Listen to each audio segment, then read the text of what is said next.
It's at that apartment complex right there, right in there. That's where I found the lady. Um, and so now they're just talking to the guy on loudspeaker, trying to get him out. I'm in my apartment because I live 2-3 doors down from her. Just tragic. Pray for that family and the people inside right now. Just terrible. She was a servant, and because she was such a good servant, people liked her, people loved her, people trusted her. 61-year-old Myrna Daniels of Tulsa, Oklahoma, was a devout woman of God who dedicated her life to serving the Lord, her community, and most importantly, her family. Raised in Tulsa with her siblings, she grew up aspiring to have a career while balancing family life, a goal she successfully achieved. After graduating, she held various jobs before joining the Tulsa Municipal Court Office as a court clerk, where she became a beloved and long-standing employee. Daniels served as a liaison between the court clerk's office and the Family Safety Center for many years. Outside of her professional duties, Myrna found joy in being a grandmother, showering her grandchildren with love and affection. Her altruistic nature extended to volunteering at the Tulsa Salvation Army since 1996, distributing Thanksgiving meals to those in need after preparing meals for her own family. She was a cherished figure in the community, admired by nearly everyone who knew her. Sadly, Daniel's life began to resemble the very victims she tirelessly fought for when she clashed with her neighbor, 25-year-old Brent Dean Austin. Dean grew fed up with Daniel's brother, a guest who was temporarily staying with her, his smoking habits seeping into Brent's apartment. After several discussions with Daniel's brother, Brent confronted the apartment manager, demanding his wishes be respected. He grew loud, agitated, and defiant, forcing the manager to call the police. His parting threat echoed through the building, "If you don't do something about it, I will." Yet, just days later, Brent lay in ambush outside Myrna's apartment, callously shooting her in the head and chest. As she lay dying, she uttered the chilling words, "You shot me." Brent's reckless and murderous actions have shattered lives and left a community seething with anger and grief. Myrna's tragic fate serves as a damning indictment of a justice system that failed to protect her from a violent and dangerous neighbor. Welcome to the American Crime Femicide channel. Please like, share, and subscribe for future uploads. In the week leading up to Myrna's murder, Brent had approached both her and her brother, once again warning her brother not to smoke near his residence. He was tired of the smoke. Then he drew his gun and pointed it at both of them, issuing a final warning that if it happened again, he would kill them both. Myrna, fearing for her safety and in tears, sought help from her apartment manager and filed a protective order for herself, something she never imagined she would have to do. However, Brent's actions made it clear that he had already decided to take the lives of both siblings. The next day, on May 1st, at around 7:40 a.m., Myrna left for work. As she stepped out of her door, Brent was waiting for her. He shot her in the head and neck and fled back to his apartment. Myrna's brother, who watched in horror, fled back inside the apartment. A Fox 32 News reporter who lived in the building described what he saw after finding Myrna along with another neighbor. So just before 8 o'clock, heard a couple things, loud noises, and was like, oh, that's kind of weird. Thought someone was like putting a nail gun on the roof or something. And then I heard 3 more, so I threw on some shoes, come outside, run into another guy who's like, did you hear that? And I was like, yeah, it sounded like gunshots. He was like, it was for sure gunshots. And so we walk up to him, or I walk up to him, and we're just trying to figure out, like, if someone has been shot or something. I don't know. It's weird to, like, think about. And I'm walking over, and I just found this woman who's bleeding in a breezeway, barely moving. And I instantly realized, okay, this person's been shot, and call 911. Everybody's like, all right, call 911, which is definitely what we did. And, like, I'm looking at this woman and walking towards her, and there's just a lot of things that are like going through your head. And so another lady runs up into the breezeway and is like, we're all just trying to figure out what to do with this poor lady. And so I gave directions to the dispatch, to police and IMSA, and they're coordinating everything, getting people over here.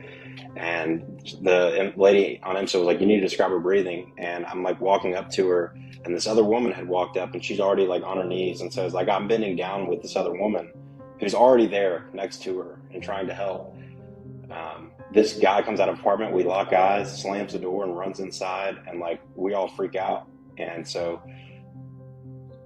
we figure like that guy, like just what you would think. And so like we ran, and the other lady like tripped, got up and ran, and police got here a few minutes later. They get that guy out of there. I don't think that's the guy who did it. I think he was family, because he was really upset. And they get her out of there.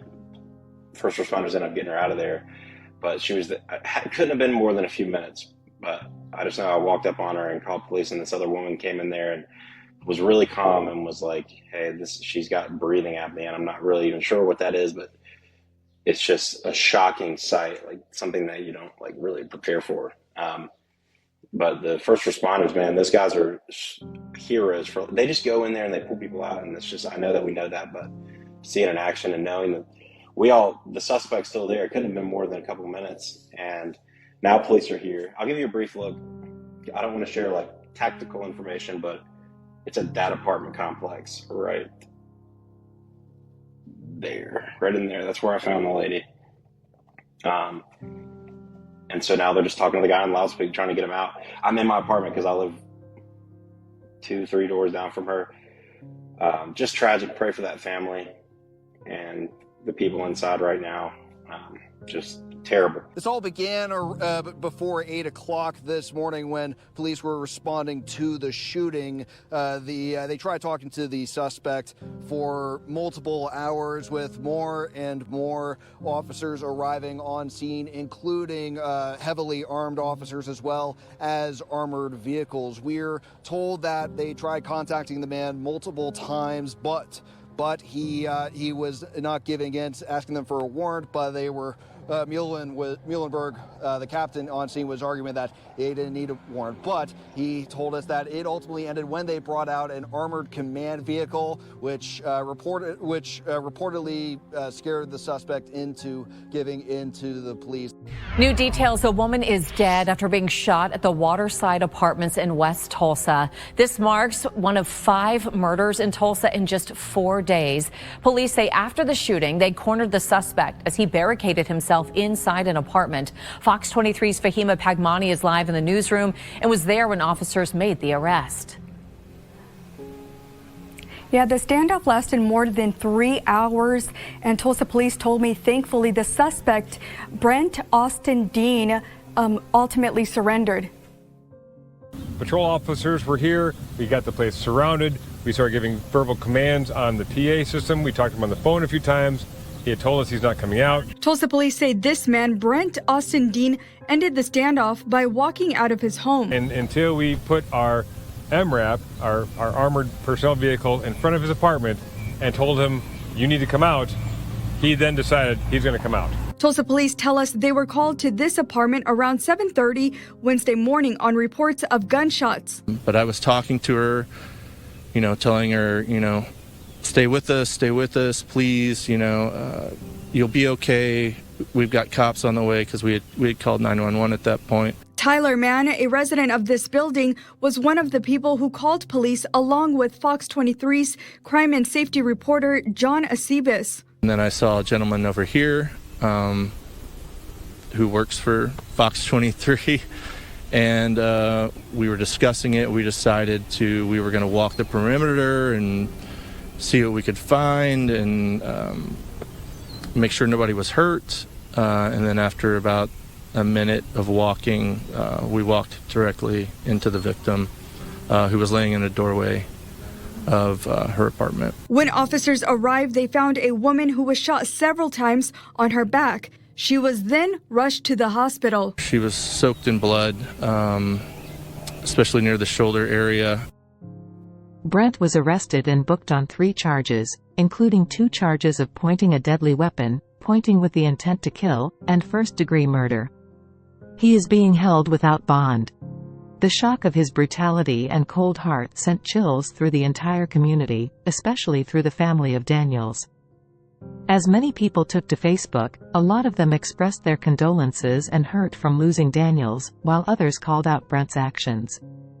Some even highlighted that Daniels didn't smoke, but her guest, who was her brother, did. As the community grieves the loss of Daniels, many have poured into her GoFundMe. Myrna was buried on May 11th. As the family prepares to demand justice from both the apartment complex and the legal system, ensuring this doesn't happen to another family, please keep them in your thoughts and prayers as they grapple with the brutality and tragic loss of Daniels. May Myrna Daniels rest in peace.